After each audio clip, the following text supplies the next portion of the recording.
Siapapun itu sunnahnya tetap dibisikkan la ilaha illallah. Supaya apa? Karena ringannya adalah dengan pertolongan. La tuqra'u fi amrin asirin.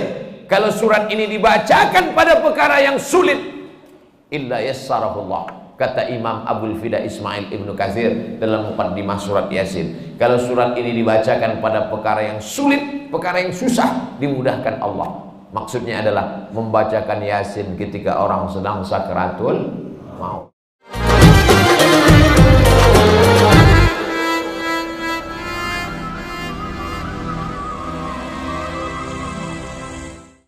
Bismillahirrahmanirrahim.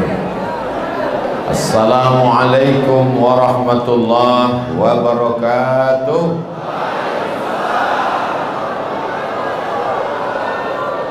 Alhamdulillah wassalatu wassalamu ala Rasulillah wa ala alihi wa sahbihi wa man tabi'ahu wa mawalah.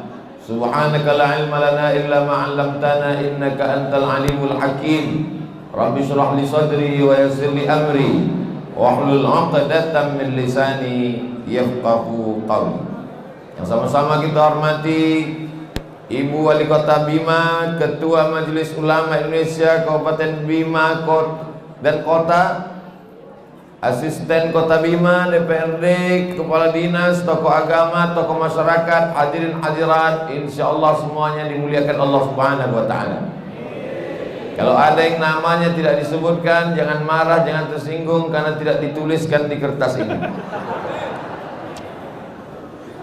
Itu hanya ucapan manusia. Adapun dalam catatan malaikat, a'udzubillahi minasyaitonir rajim, inna 'alaikum lahafizin. Bersama kamu ada para malaikat kiraman katibin, malaikat yang mulia yang mencatat segala langkah kaki, ayunan tangan, detak jantung, gerakan lidah, lintasan hati dan pikiran. Alhamdulillah kita masih diberikan hidup pada subuh yang penuh barakah. Alhamdulillahilladzi ahyana ba'da ma amatana wa ilaihin nusyur. Tadi sudah disebutkan bahwa bumi Bima ini katanya beracun.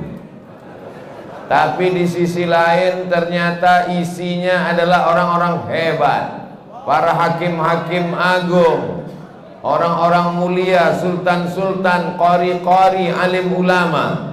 Jadi kalau begitu makna yang pertama racun, makna negatif, makna tidak baik. Makna yang kedua ternyata isinya sultan-sultan, hakim-hakim, ulama-ulama baik-baik.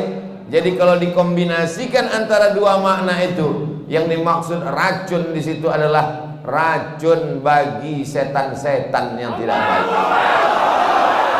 Jadi kalau ada orang yang tidak baik datang ke Bima ini, dia keracunan langsung mati. Tapi kalau orang baik-baik, maka dia menjadi lebih baik lagi ke masa akan datang, insyaallah.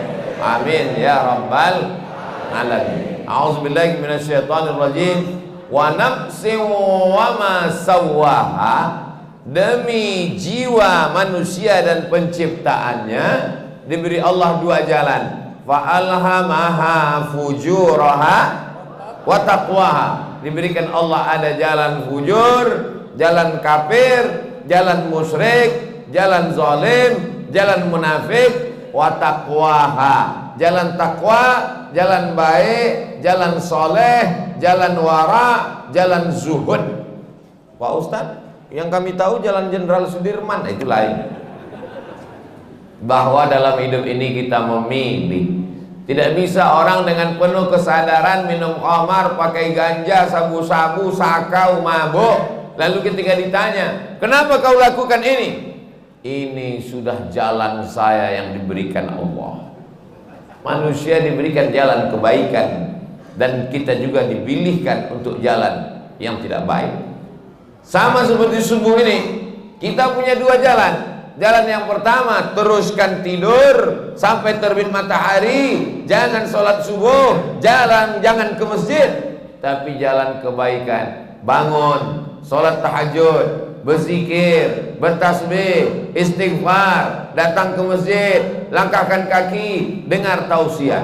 Alhamdulillah kita memilih jalan yang baik. Semuanya hadir ke masjid melimpah ruah. Ini orang-orang sibuk semua ini.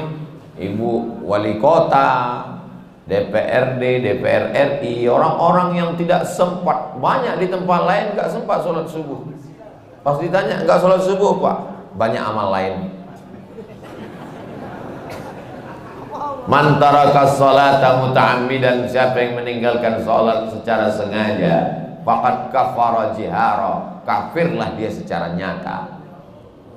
Orang yang tidak sholat dibawa kepada hakim, hakim bertanya, kenapa kamu tidak sholat?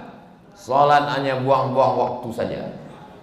Maka orang ini dikasih waktu untuk bertobat 3 hari, Jumat, Sabtu, Ahad. Hari Ahad sore hakim nanya lagi, kenapa kamu tidak sholat? Sholat nggak penting, panggil algojo, pancung kepalanya, selesai masalah. Tapi kalau dia tidak sholat ditanya, kenapa kamu tidak sholat? Saya tidak sholat karena malas. Maka dia termasuk golongan orang yang fasik. Orang yang fasik tidak dihukum mati, tapi dia diberikan hukum ta'zir. Hukum ta'zir bermusyawarah sultan ulil amri, penguasa dengan hakim, dijatuhkanlah hukuman cambuk. Bisa juga hukuman denda, bisa juga hukuman al-habsu, penjara. Jadi orang yang sholat itu 2 kemungkinan. Kalau dia mengejek ajaran Islam, dia murtad. La yahillu damu mri'in muslim illa bi ihda salas. Tidak halal darah orang muslim kecuali dia melakukan 3. Kalau dia sudah bersyahadat asyhadu an la ilaha illallah wa asyhadu anna muhammadar rasulullah, maka halal darahnya ditumpahkan kecuali dia melakukan 3. Yang pertama, an-nafsu bin nafsi, pembunuh. Dalam Islam orang yang membunuh hukum mati. Yang kedua, at-thayyibuz zani, berzina. Sudah punya istri, sudah punya suami, berzina dengan orang lain, maka ditanam badannya setengah, dilempar batu pakai sampai mati. Asy-syaikhu wasy-syaiqatu idza zanaya, laki-laki perempuan kalau sudah menikah berzina, farjumuhumal battah, rajam, lempar batu sampai mati. Yang ketiga, at-tariku lidinihi al-mufariqu lil jamaah, orang yang murtad meninggalkan agama Islam, dia pengkhianat, maka dia juga dianggap orang yang halal darahnya. Bukan kata Abdul Somad. Kenapa Ustaz Abdul Somad ini biasanya kami lihat kalau ceramah di YouTube itu slow, nyantai, ini kok selalu tegang sekali? Karena baju baru. Jamaah yang dimuliakan Allah Subhanahu wa taala. Ini subuh ini tausiahnya sampai jam berapa? Sampai waktu maghrib. Kita lihat ya, Bima, waktu sholat Bima, maghribnya jam berapa? Maghrib waktu Bima itu jam 18:03. Berarti kita pengajiannya sampai jam 6:03. Habis itu kita sholat sunat isyraq 2 rakaat. Dalilnya hadis dalam kitab Sunan At-Tirmidzi, man sholat subha fi jama'atin, siapa yang sholat subuh berjamaah, summa qa'ada yadhkurullah, habis sholat subuh jangan pulang ke rumah, duduk berzikir mengingat Allah. Jadi dalam hadis itu disebut duduk, bukan berdiri. Kenapa berdiri? Karena nggak dapat tempat duduk. Summa yusalli rak'ataini, setelah terbit matahari, hatta tatlu asyam, sampai terbit matahari. Summa yusalli rak'ataini, salat sunnat 2 rakaat. Bagi yang pakai usolli sunnatal isyraq raka'ataini lillahi ta'ala. Bagi yang enggak pakai usolli, niat saja di dalam hati, Allahu Akbar. Ayatnya enggak ditentukan, bebas. Qul huwallahu Pak Ustaz, bagus, afdal. Lalu setelah itu apa yang dia peroleh? Kanat lahu ka ajri hajjatin wa umrah, dapat pahala seperti haji dan umrah. Tamah, tamah, tamah, sempurna, sempurna, sempurna. Saya tidak mau kalau hadisnya dhaif Pak Ustaz, hadisnya hasan. Kata siapa? Kata Imam Tirmidzi. Dalam kitab apa? dalam kitab Sunan At-Tirmidzi. Imam Tirmidzi itu siapa? Muridnya Imam Al-Bukhari. Imam Bukhari itu siapa? Muridnya Imam Ahmad bin Hanbal, Imam Hambali. Imam Hambali itu siapa? Muridnya Imam Syafi'i. Imam Syafi'i itu siapa? Muridnya Imam Malik bin Anas, Imam Maliki. Imam Maliki dapat dari siapa? Dari Imam Abu Zinad. Abu Zinad dari gurunya Al-A'raj. Al-A'raj dari Abu Hurairah. Abu Hurairah dari Nabi Muhammad sallallahu alaihi wasallam. Jadi yang kita lakukan ini adalah melanjutkan ibadah yang diwariskan dari Nabi kepada sahabat, kepada tabi'in, kepada tabi'in, sampailah ke kita hari ini 1443 Hijrah, 500, hampir 1500 tahun sampai hari kiamat. Islam akan tetap ada di Bima, insyaallah. Kata siapa? Jangan bangga dengan masjid yang besar, jangan sombong dengan orang yang hebat di zaman sekarang. Ada kitab tafsir namanya Tafsir Al-Qurtubi. Al-Qurtubi diambil dari kata Cordova. Cordova, nun jauh di sana. Mesir, Libya, Tunisia, Aljazair, Maroko, laut Samudra Atlantik, nyebrang ke atas, naik masuk ke Andalusia. Salah satu kotanya bernama Cordova. Ada seorang ulama yang kitabnya selalu dikaji. Nama kitabnya Al-Hikam, isinya hikmah-hikmah. Nama penulisnya Imam Ibnu Athaillah As-Sakandari. Dia punya guru, nama gurunya Imam Abul Abbas Al-Mursi. Mursi diambil dari kota Mursia. Mursia juga ada di Andalusia. Ulama-ulama besar. Imam Ibnu Arabi terusir lari ke Damaskus. Asalnya juga adalah Andalusia. Kalau saya sebut Andalusia, Andalusia dekat Indonesia, jauh. Andalusia itu di mana Pak Ustadz? Andalusia dia tidak tahu.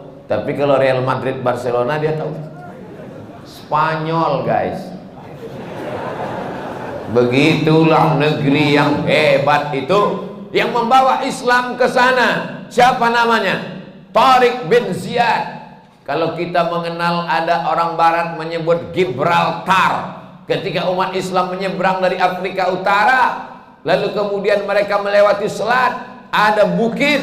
Bukit itu disebut dengan Jabal Tariq. Jabal, bukit. Tariq, bukitnya Tariq bin Ziyad. Orang barat susah menyebut Jabal Tariq. Mereka menyebutnya selat Gibraltar. 700 tahun Islam berkuasa. Masjidnya megah, cantik dan indah. Ulama-ulama besar ada, tapi hanya sekedar masa lalu. Zaman sekarang tidak boleh masjid itu dilaksanakan sholat, karena dia sudah menjadi museum cagar budaya.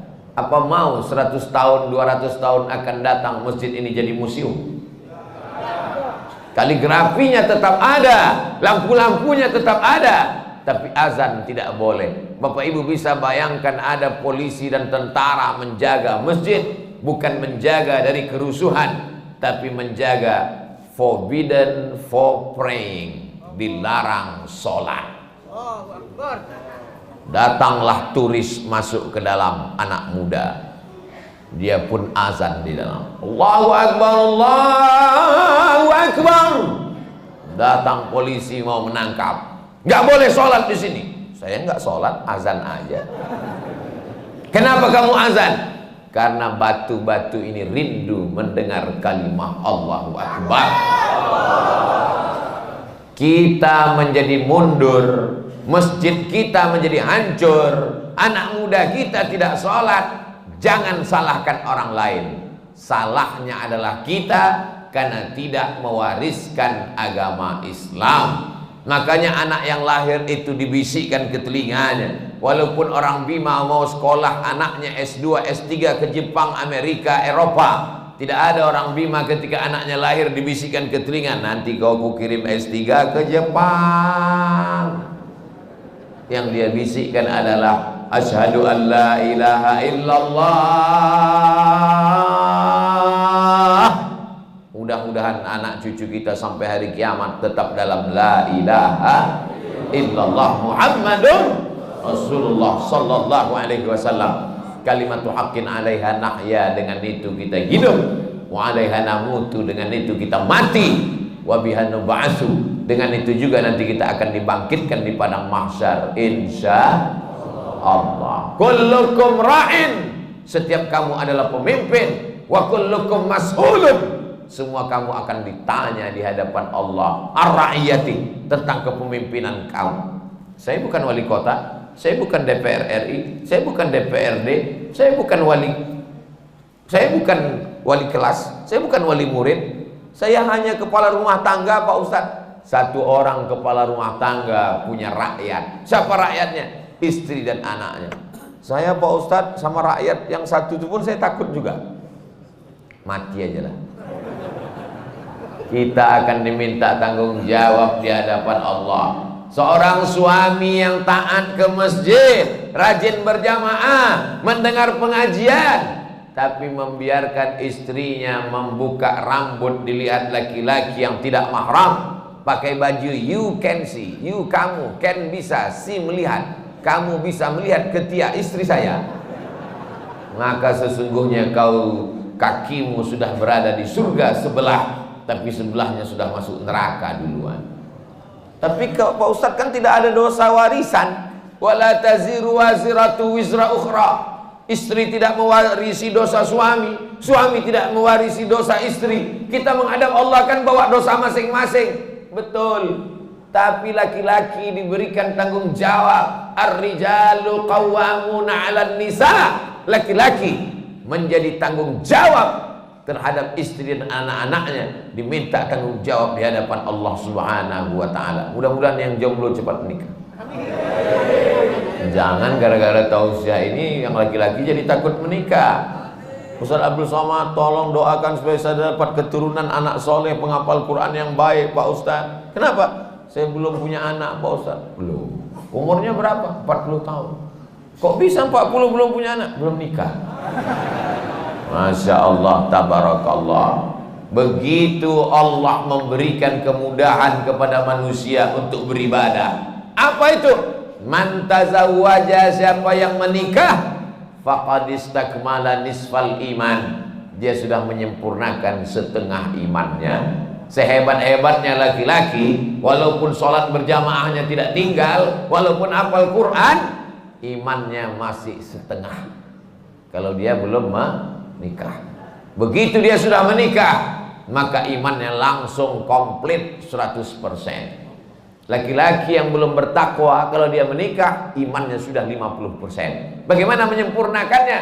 Falyattaqillaha fin nisfil baqi, maka sempurnakanlah setengahnya lagi dengan bertakwa kepada Allah. Jadi sempurnanya iman itu 50%-nya nikah, 50%-nya takwa. Begitu yang benar. Ini banyak juga sebagian lagi, iman itu sempurna, 50%-nya nikah, yang 50% nikah lagi.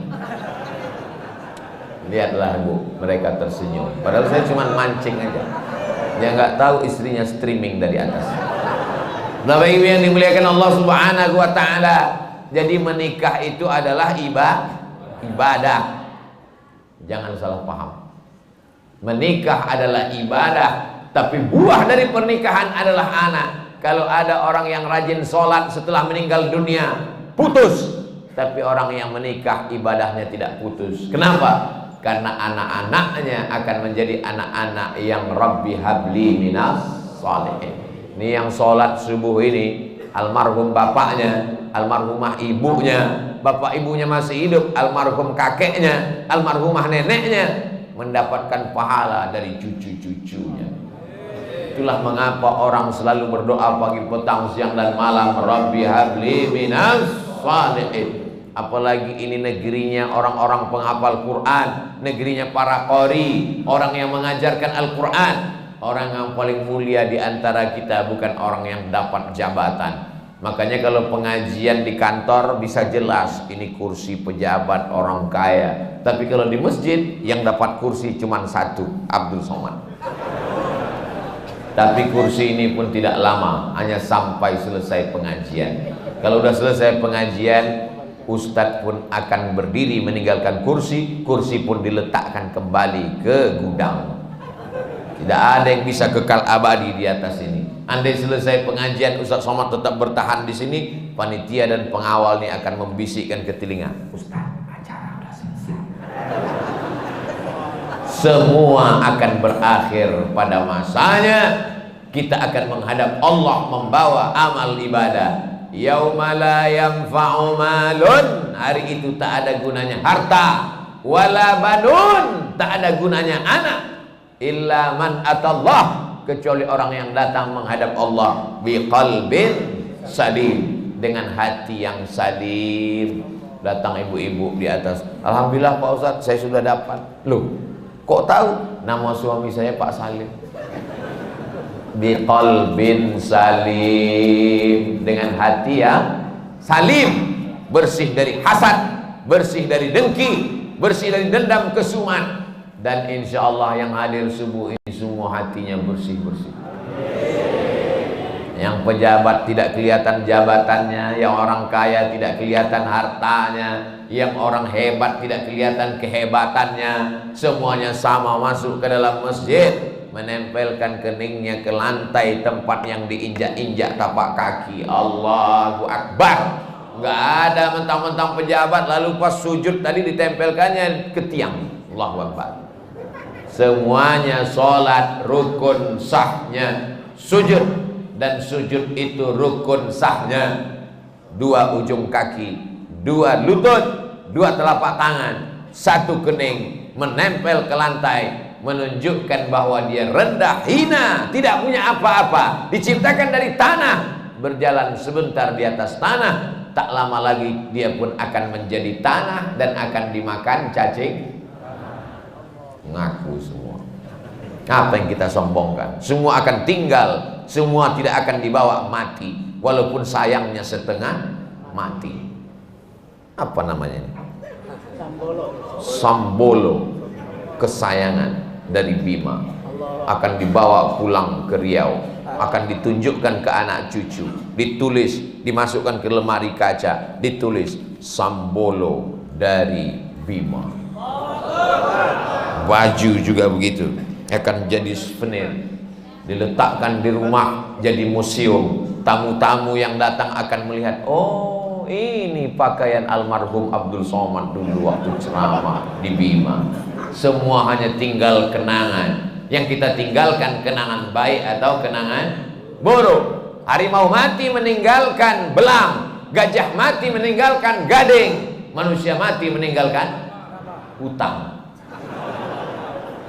Tulislah ingin meninggalkan nama baik atau meninggalkan nama buruk. Nama-nama yang disebutkan oleh protokol kita tadi, nama-nama baik, hakim agung, qori-qori, orang mulia, sultan-sultan, menegakkan agama Allah.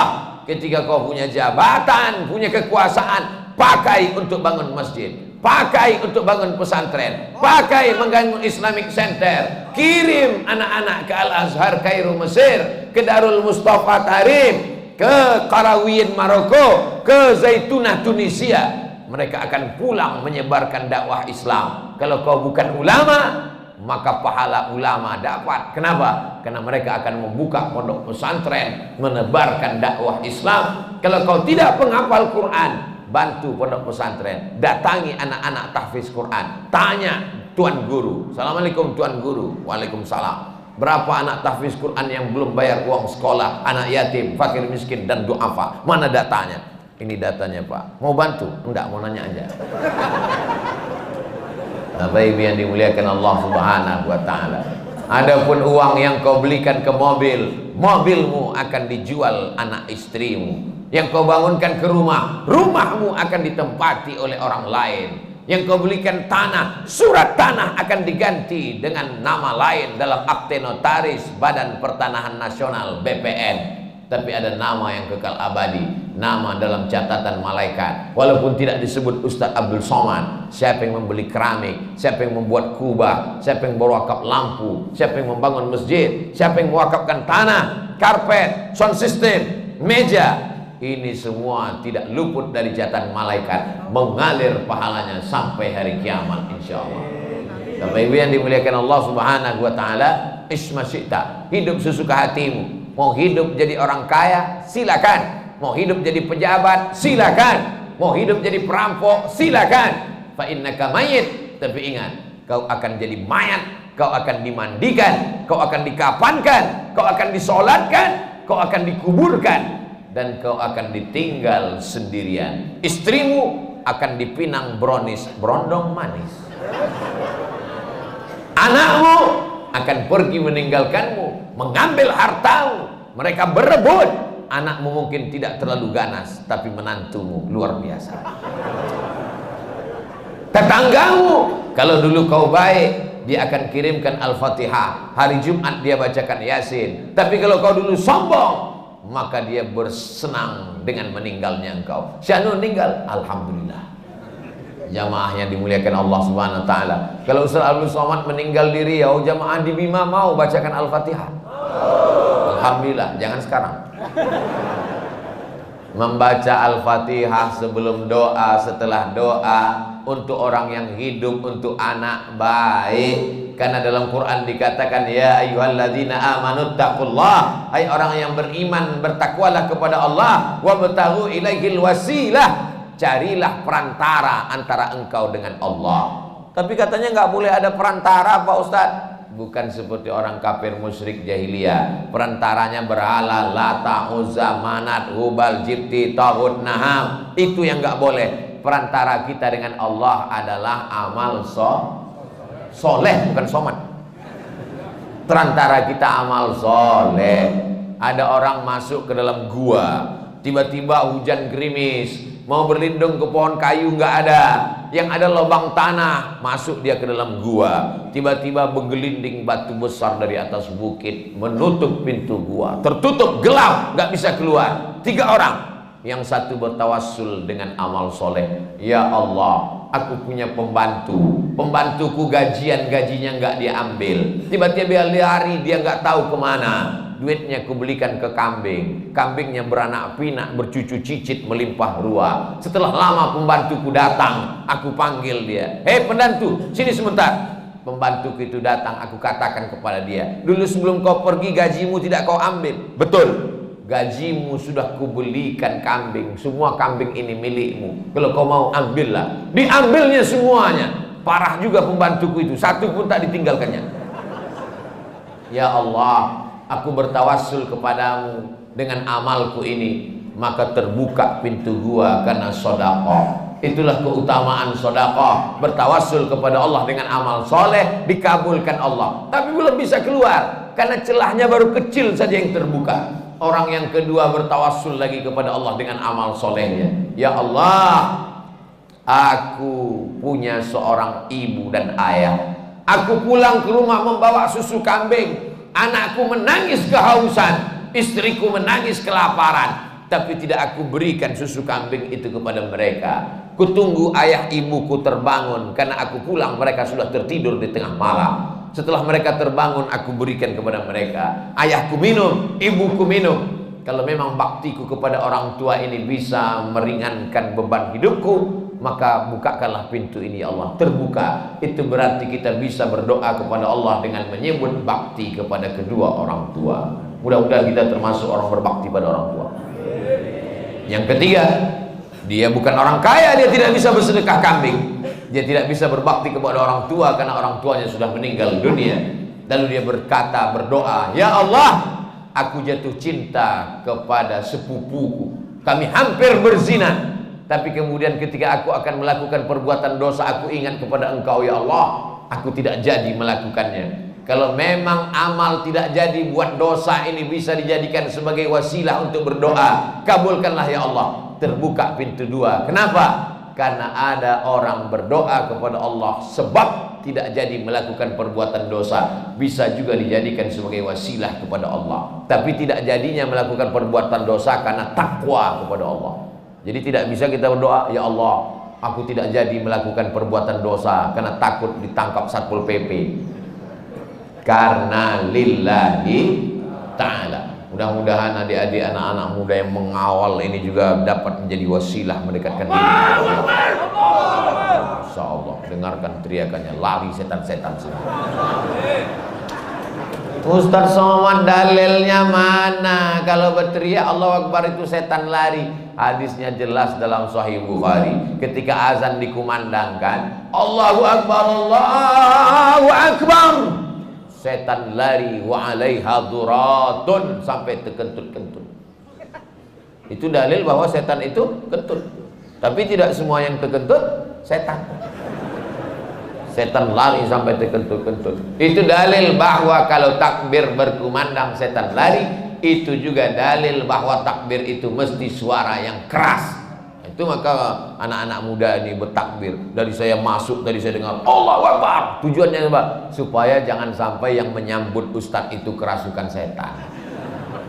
Saking cintanya, setan bisa masuk karena terlalu cinta, setan juga bisa masuk karena terlalu sedih, setan juga bisa masuk kalau terlalu bahagia, kalau melupakan Allah. Maka sertakan Allah dalam setiap senangmu. Kalau hatimu senang, alhamdulillah. Kalau hatimu susah, inna lillah. Kalau anakmu dipuji, alhamdulillah. Ganteng ya anaknya, alhamdulillah. Doakan jadi anak soleh ya, sertakan Allah. Ini sekarang banyak orang ketika dipuji, anaknya ganteng ya, siapa dulu bapaknya?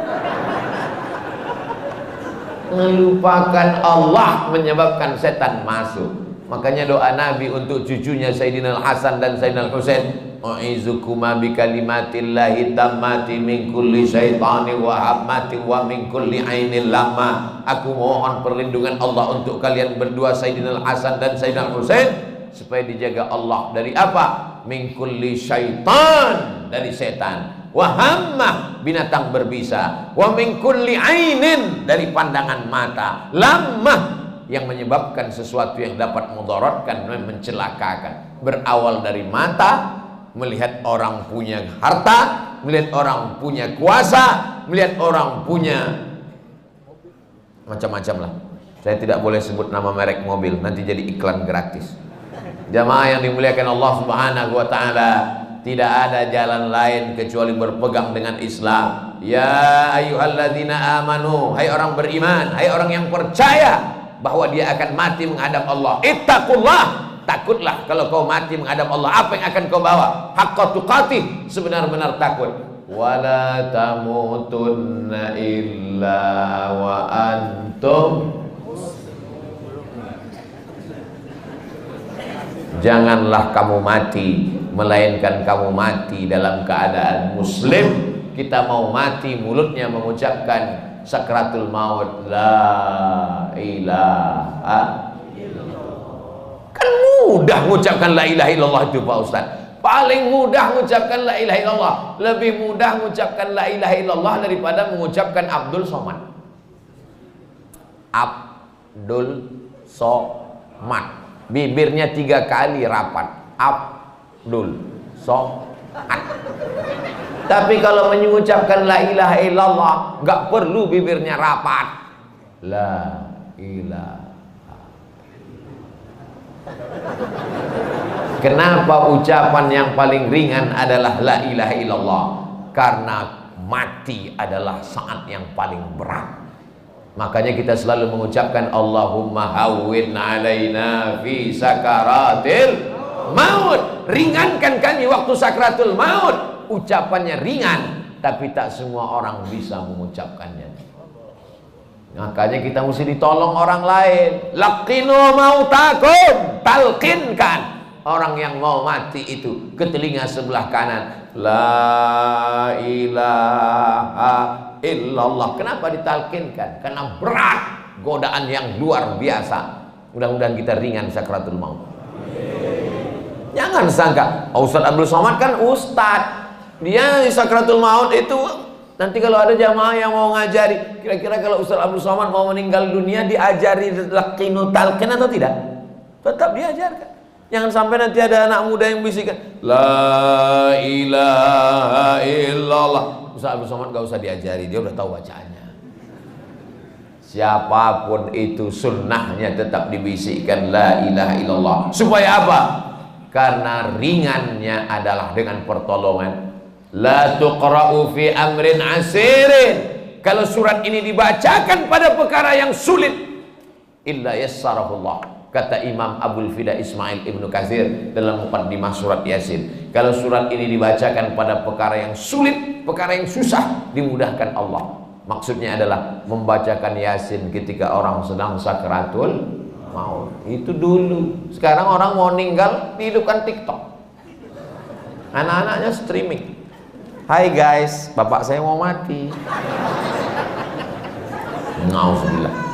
Tapi kalau kita istiqomah pengajian subuh ini, insya Allah kita semua diberikan husnul khatimah. Insya Allah.